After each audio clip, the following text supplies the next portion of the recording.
Drejt për drejte nga Mitrovica, le zhvendosemi në pak në qytetin e Prizrenit, atë fshatrat e kësaj komune, por edhe Dragashin, sigurisht e mbulon gazetarja jonë Qëndresa Tërshari. Me të do të lidhemi dhe do të kuptojmë se është gjithçka gati që nesër nga ky rajon të votohet për ditën e diel.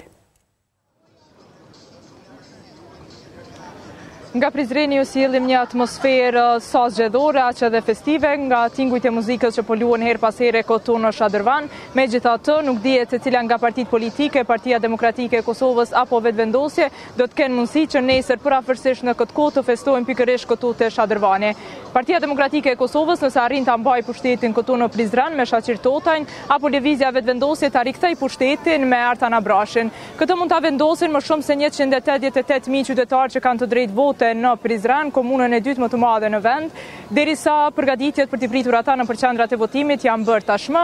Kemi biseduar me institucionet gjetse, Komisionin Komunal Zgjedhor, po ashtu edhe të tjerat që kujdesen për sigurinë këtu në Prizren me rrethin. Përgatitjet janë bërë tashmë, materiali jo sensitiv është shpërndar, derisa po bën edhe disa përgatitje të fundit themi. Kështu nga Komisioni Komunal Zgjedhor këtu në Prizren kanë thënë që janë vetëm në proces të rregullimit të disa bexhave për komisionerët në qendrat të votimit, derisa pjesa tjetër e punëve ka përfunduar.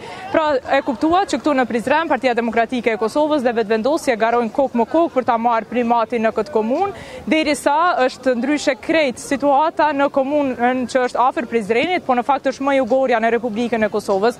Është fjala për Dragashin, atje Partia Demokratike e Kosovës ka bërë një koalicion me Lëvizjen Vetëvendosje. Ky koalicion është në fakt i vetmi që është bërë në krejt komunat që janë në balotazh në këtë raund të dytë të zgjedhjeve, derisa përballën kundër Bexhet Xheladinit për t'ia marrë mandatin, pasi Bexhet Xheladini vazhdon të jetë kryetar i Dragashit, dhe kundër kandidat ka Shaban Shabanin nga Partia Demokratike e Kosovës me mbështetjen edhe të Lëvizjes Vetëvendosje, cili do të arrijë ta mbajë pushtetin ku normalisht ne do të jemi këtu për të sjellë për gjithë shikuesit detajet e këtij procesi zgjedhor që do të mbarojë ose do të zhvillohet këtu në Prizren, po ashtu edhe në Dragash, krejt pa rregullsitë që qytetarët mund të jasin në qendrat e votimit normalisht, që do të sjellim në maratonën zgjedhore e cila do të fillojë nesër ku tjetër përveç në Klan Kosova.